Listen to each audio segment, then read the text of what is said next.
Hey, welcome to the John A. McCabe Show, where it's all about accelerating your authority in your business or field of expertise. And we do that by helping entrepreneurs, business owners, authors, experts, and speakers get seen, get heard, get noticed on any device, anywhere, anytime, in as little as 15 hours, also known as the Authority Acceleration Blueprint. Now on today's show, Business Strategies Tuesday, I'm going to share with you a brand new Facebook Live show strategy and how you can have your very own high-end professional Facebook Live show, very much like mine, using nothing more than Skype. Now, with Facebook giving so much attention to Facebook Live content, there's an increasing number of smart marketers and businesses that are jumping on board early to help increase their authority, create engagement with their audience, expand the reach of their message, and even drive people to their website where they can buy their products and services. Now, during the show, I'm going to share with you the 5 steps you need to know in order to create a show that looks professional, elevates yourself and your brand, influences, persuades, entertains, and educates your audience. I'll also go through 24 tips that will help you create a much better show and experience for your guests. Now, much of what I'm going to share with you today is exactly how I structure my live show, and even things that I'm not doing that I know I should be doing. There's one particular strategy that I do purposefully for the sake of the Authority Acceleration Blueprint. I know that much of these live shows will be repurposed for content well after the show is aired. Because of that, I want to get as much value out of one show as I can, creating a large volume of purposeful content. Now, during the show, I'll share with you that one technique that I'm doing that when you hear what it is, you'll instantly get the reasoning behind what I'm doing. Now, this show is a direct result of one of my current coaching clients who wants to create a weekly show on Facebook, but doesn't just want to have it on her, using her phone. She wants a professional looking show to go along with her brand. Now, her biggest challenge, she's not very techy and doesn't want to invest the time and money to learn all the new gadgets, the software, etc. to make that happen. Now, what happened as a result of that discussion is what prompted me to create this episode. Now, chances are there are a great deal of people just like her wanting to create professional looking show, but without the time to learn all the software needed to create the end result. Things like having a countdown timer, a show intro, music, bringing in other feeds such as text, PowerPoints, guests on camera, etc.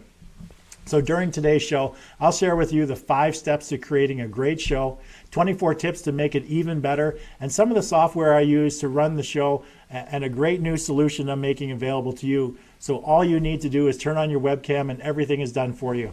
So don't go away. I'll be right back with an amazing show today on how you can create your very own professional looking Facebook Live show.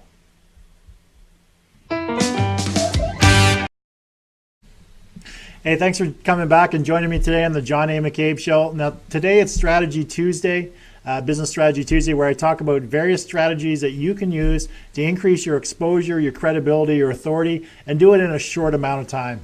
Now, today we're going to talk about producing a professional Facebook Live show.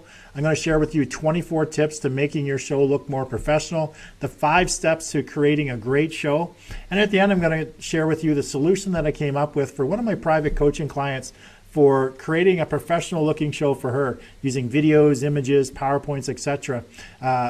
When all they have is either their laptop or a desktop, a mic, and a web camera. So I'm going to share with you the solution that I came up with for her at the end of the show.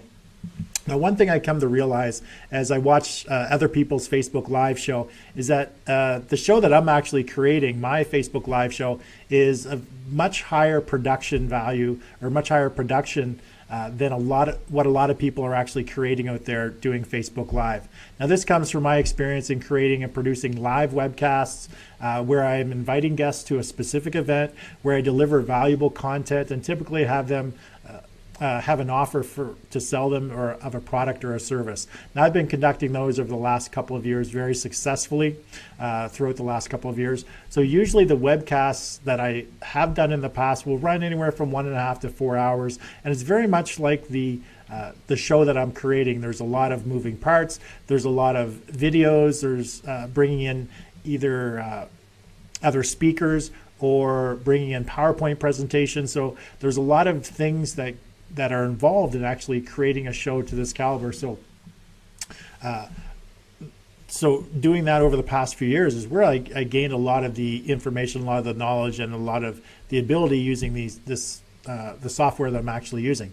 So today I'm going to share with you a lot of the things that I learned when it comes to producing live cast events that I've incorporated into my Facebook Live show. And as I mentioned, I'm going to talk about the solution that I came up with for one of my private clients that I think you will benefit from as well.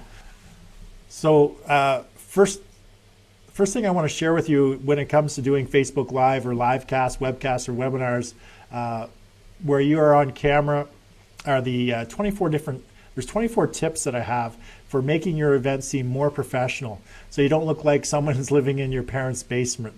So I'm just going to quickly run through these 24 tips that you can implement right now in a lot of the video that you're doing, whether it be just recording video for content that you're going to distribute later, whether you're doing a live cast, whether you're doing Facebook Live. So what I'm going to do is just quickly run through these 24 tips to making your event seem more professional. Now, the first thing you need to do, which I'll admit, it's a little bit harder than it actually sounds, is to smile more. And it's definitely a little bit harder when you're the only person here and there's no interaction, but you have to be conscious about smiling more to your audience. So just, it sounds so silly, but just that smile will actually come through the camera and come through the video. So number one is smile more. Number two, I see a lot of people doing this incorrectly, is you want to have the camera at eye level so that you're not looking down at the camera, because subconsciously people are going to think that you're looking down on them, that you're at a higher level than them. So you want to have the camera at eye level so that you're in a normal stance and you're looking at somebody eye to eye, so they're at the same level as you are, so subconsciously they don't think that they're inferior. That can happen on a subconscious basis, not consciously but subconsciously.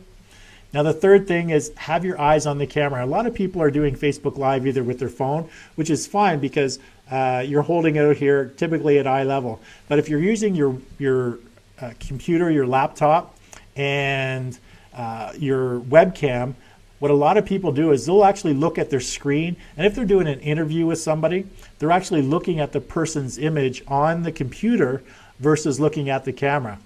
Now, I know I fall prey to that on several occasions because I have my laptop in front of me and the person's feed is actually on my laptop, but I have a camcorder positioned probably about 6 feet away from me and up. And I know that when I'm doing an interview, I should be looking at the camera, or when I'm just talking, I should always just be looking at the camera and never be looking down at my computer screen, which is what a lot of people will end up doing. Even if they're just doing a show and they're using their webcam on their actual laptop, they're not actually looking at the webcam itself, they're looking at the screen. So be very conscious about where your eyes are looking, and if you're doing an interview, you definitely want to make sure that you're staring at the actual computer, not the computer, but the camera itself, wherever that camera is, not on the person's picture. So the next thing is the frame. You want to frame your shot and make sure that everything in your frame is what you actually want in your frame. So what I'm using here is a green screen. So I've positioned the actual frame of the shot so that you can't see things on either side. So I'm in the correct position that I want to be in. You're seeing exactly what I want you to see. Now the fifth thing is backlighting. So a lot of people will actually set up with their back to a window and try to do a live cast that way. I've actually done that when I'm Skyping with somebody, not on camera, but just Skyping. And I always end up, because typically where I sit to do my work, my back is to a window and there's a window right behind me. So every time that I'm actually Skyping with somebody, I have to either close the curtains or I have to reposition myself so that they can actually see me, so I'm not blacked out, because a lot of times there's too much light coming through and I end up just being a silhouette. So be very conscious of the backlight. Now the sixth thing is the front light. You want to have lights in front of you that are pointing directly at your face. And if you're just sitting at a desk, there's a lot of times you have those desk lamps that are on sort of arms that you can maneuver around. So you definitely want to position that so the light is actually shining on your face, so that the camera is actually picking up the light, and you get a good resolution of a good shot of your face. So a lot of people will actually do this in a dimly lit area and they don't have good light on their face. I mean, I have lights actually all around me. There's a light behind me. There's 3 lights that are pointing directly on an angle to my face. And then there's another light behind me. So I actually have lights behind me and lights in front of me. The only place where there's not light is directly ahead of me, where I actually have the camera. So make sure that you have a good amount of front light, so people can actually get a good shot of your face, and you know, you're not looking like you're in your parents' basement. The next thing is background. So a lot of times people will be doing these shows from their home, and if you look in the background, there's either clutter, or there's things that are inappropriate, or there's things that are not related to the show. Maybe they haven't picked up their clothes or cleaned up their dishes, whatever it is. Make sure that the background is neat and tidy, that you have some sort of a set. Now, if you're doing a green screen, it makes it nice and easy. But if you're just using your home and you're creating a sort of a set environment, make sure the environment that you're sitting in, whatever is on camera, is what you want to be on camera, so that people aren't seeing the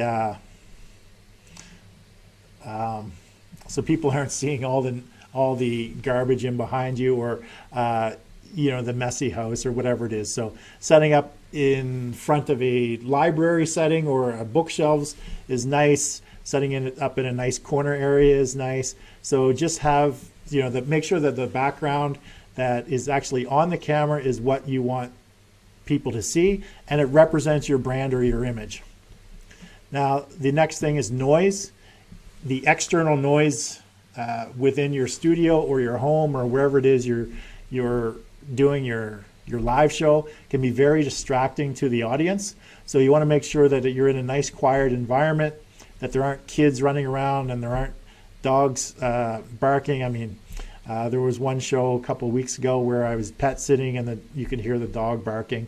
So actually I just brought the dog on the camera so it wouldn't bark anymore.